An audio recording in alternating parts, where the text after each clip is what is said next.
كتسمعو منم يخاك تأمن زي تخيل سبدو نفقر إلو كلاليتو حليفو يهبيو بأنصارو نايزو كلو لغسي نايزو كلو لوهاتسي المتن كحدتن كخون كيخيل ديو يقرميو ماشي ما بزع علم زي تنقر مبر زي تقبر نقر يلن سلام سلام عمل علم تنبرو ناير 360 تكتاتلتي سلام عملاك مس كلنا يكون لومي حدش زعبا حيزلكم مسير لكم قدمو كله جن نزا فيديو زيا لايك بمبال جمرو كمو دما سبسكرايب زي قبركم سبسكرايب بمقبار دما بيتسب كونو كومنت بمقبار دما حسابكم رئيتكم كتبو كم تقولو كعبركم دالي سنة مكتتال اسكي نزا سبزي نسمع اياه لك سو ميچلو በምንድነው ብለሽ ነው የምታስበው? አባጠቃላይ እሱን ደስተኛ ያረኩ ማኖር ነው የምፈልገው። በቃ ደስ የሚል ህይወት አይደለ በቃ እንደዛ እሱን ያስደሰትኩ ማኖር ነው የምፈልገው። ወይኔ በላቸው ወይኔ በላቸው ወይኔ በላቸው ወይኔ በላቸው እዚ እንሰምዖ ዝነበርና ቪዲዮ ወይ ከዓ እዛክ ንሰምዕ ፀንሐና ሓፍትና ብዛዕባ ንሓደ ኩላሊቱ ምእንቲ ፍቅሪ ኢሉ ኣሕሊፉ ንዝሃባ ሰብ ብዛዕባኡ ኣብ ዝተሓተተሉ ግዜ ንዕኡ ከሕጉሶ ንዕኡ ባህ ከብሎ ጥራይ ብሕጅ ክነብር ዝደል እምበር ካልእ ምንም ናይ ምንባሬ ምክንያት ክኾነኒ ዝኽእል ነገር የለን ኢላያ ኣብ ሰይፉ ሾው መጽያ ተዛሪባ ብሓቂ እቲ ታሪክ ግን እንታይ እዩ? እቲ ታሪክ እዛ ሰብ እዚኣ ብኩላሊት ክልቲኡ ኩላሊታ ፌል ገይሩ ናይ ኩላሊት ሕጽበት እናተባሃለ ዝፍለጥ ሕክምና ሶሙን ክልተ ጊዜ እናገበረት ገንዘባ ዝወድአት ተስፋ ዝቆረጸት ኣዝያ ትሳቀ ዝነበረት ሰብያ ዘኽታሚ ትወዲ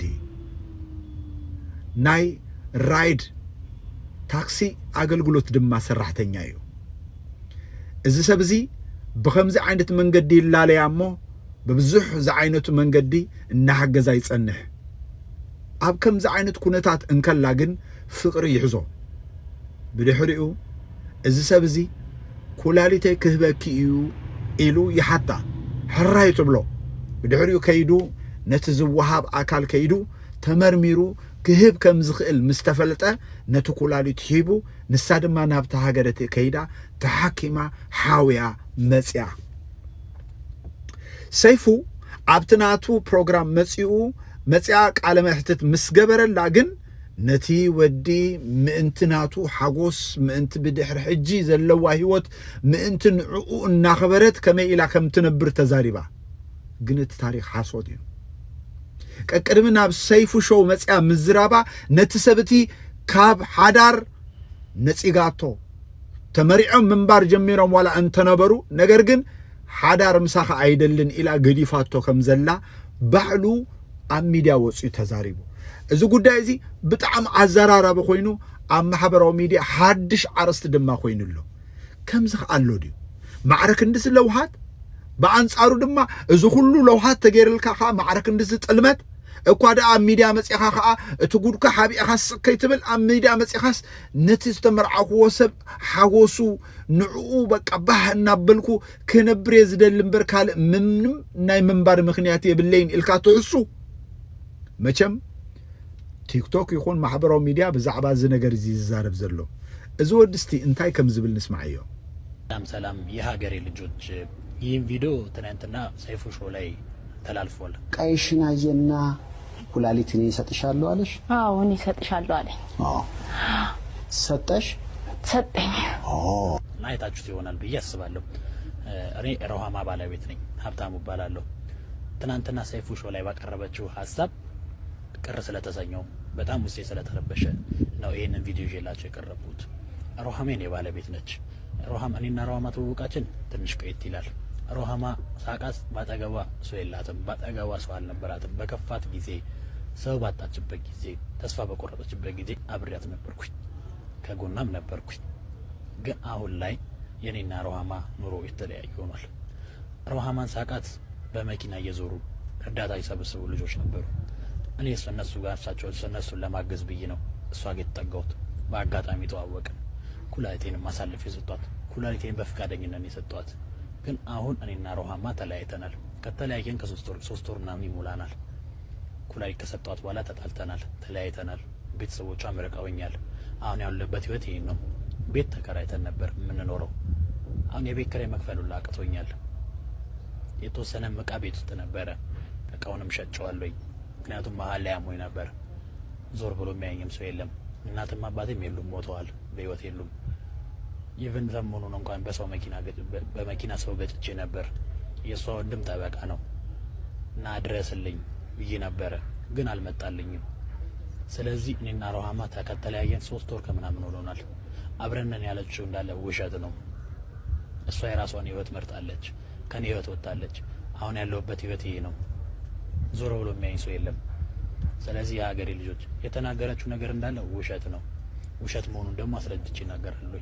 እምበኣር ክቡራት ተከታተልቲ በዚ ጨካን ናይ ምጥልላም እዋን ማዕርክንዱ እዚ ንፍቅሪ ኢሉ ንነብሱ ሕሊፉ ዝህብ ሰብ ኣብ ዝርከበሉ ነገር ግን ዓሻ ኮይንካ ተገብረልካ ውዕለት እቲ ትማሊ ዝነበረካ ስቃይ ረሲዕኻ ብሕጂ ክንደይ ዓመት ትጸንሕ ናይ ትጸንሕን ከይፈለጥካ ጥልመት ከቢድ እዩ። እዛ ሰብ እዚኣ ካብዚ ሕጂ ፈጺማቶ ዘላ ከቢድ ጥልመት እቲ ትማሊ ዝነበራ ቃንዛ ይሕሻና። ሎሚ እሳ ጥዒት እያ ብጥዕና ትመላለስ ይመስላ ክኸውን ይኽእል እዩ። ጽባሕ እንታይ ከም ዘጋጥማ ግን ኣይትፈልጥን እያ። ግን እዚ ሰብ እዚ ማዕርክ እንደይ በዚ ግዜ እዚ ለዋህ ሰብ ይርከብ ድዩ? ማዕርክ እንደይ እዚ ይገርመኩም ከዓ ዘግታም ኣቦና ደን ዘይብሉ ጽዒሩ ዝነብር ሰብ እዩ። ጸገማት ዘጓነፎ ጊዜ ኳማን አዝማዷ ነታጓል አዝማዳ ደዊሉ ሓጉዝን እንተበሎ ኣይንሰምዓካን ኢሎም ዋላ ንሶም እዮም ገጾም ጠውዮምሉ። ይገርም እዩ ብጣዕሚ። መቸም ብዝተፈላለየ ሕማም ምስ ተተሓዝና ሓገዝ ካብ ሰብ ምስ ደለና መቸም ከመይ ዓይነት ጠባይኛ ንኸውን መቸም ንፈልጣ ኢና።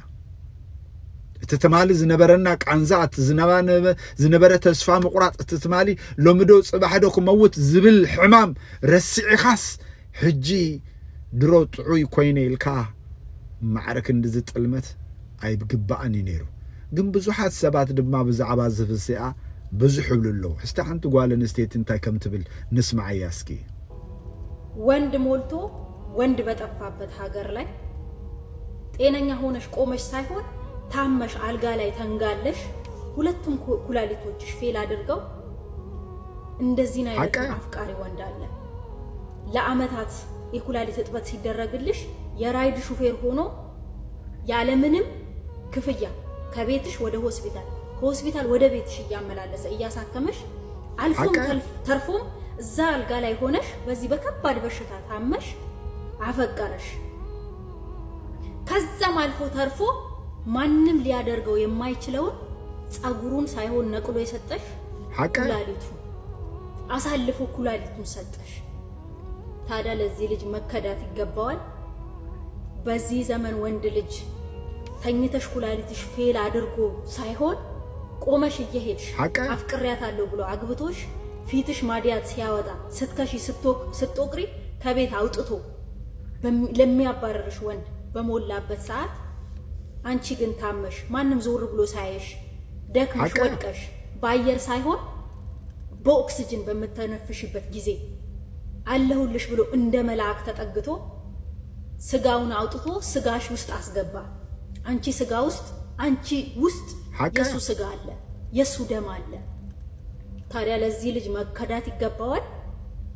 መከዳት ይገባዋል ለዚህ ልጅ። እንደው ምንስ አጥፍቶብሽ ቢሆን ምንስ ተሰርቶ ቢሆን ዛሬ ላይ እሱ ምንም ነገር የለውም፣ ስራም የለውም። ኢቭን የቤት ኪራይ እንኳን የሚከፍለው ነገር አጥቶ ሜዳ ለሜዳ እየተንከራተተ ነው። እሷ ሰይፉ በዩቤስ ላይ ቀርባ እንደዚህ ኩላሊት ሰጥቶኛል አመሰግነዋለሁ ምን ታረጊለታለሽ እንዲህ ስላደረገች ስትባል እድሜ ልኬን ስንከባከበው ኖራለሁ አለች። ወጥቶ ማይናገር ነው የመሰላት። እሱ ግን ይሄን ቪዲዮ እንዳየ ነው ወጥቶ መልስ የሰጠው። እኔና እሷ ከተለያየ ከ3 ወር በፊት ነው ብሎ ነው መልስ የሰጠው። ታዲያ ለዚህ ጀግና ወንድማችን የእውነት መከዳት ይገባዋል? በዚህ ዘመን እንደዚህ አይነት አፍቃሪ አለ? ኩላሊቱን አይደለም ጸጉሩን ነቅሎ የሚሰጥሽ ሰው በሌለበት ዘመን ለዚህ ልጅ ለዚህ ጀግና መከዳት ይገባዋል? ቀጥ ብለሽ ሄደሽ ይቅርታ ተጠይቀዋለሽ። ይሄንን ቪዲዮን ሼር አድርጉላት። ሁላችሁም ኮፒ ሊንክና ሼር እንድታደርጉ ትፈልጋለሁ። ቀጥ ብለሽ ሄደሽ ይቅርታ ጠይቅ እግሩ ስር ተንበርክከሽ ይቅርታ ብለሽው አብረሽው ነው ሐቃ በጣም ነው የሚገርመው እኛ ሴቶች እዚህ ናህለን እንዴ መጠቀሚያ አድርገሽው በገንዘብ ቢሆን ኖርማል ነው በሌላ ቁስ ነገር ቢሆን እኮ ኖርማል ነው ስጋው ነው እኮ ከስጋው ውስጥ አውጥቶ ነቅሎ የሰጠሽ ሐቃ በጣም ይገርም ወደ ኋላ ተመልሰሽ አስቢ ሌላ ምልሽ ነገር የለም ያሳለፍሽው ወደ ኋላ ተመልሰሽ አስቢ በዚህ ሎም ጊዜ ከምዛ አይነት ሰብአይ አይርከብን ሐቃ በሐቂ ከምዚ አጋጢምኩም ተዝኸውን እንታይ መበልኩም ነርኩም ሰላም አምላክ መስኩልና ይሁን አተመሳሳሊ ፕሮግራም ይረኸበና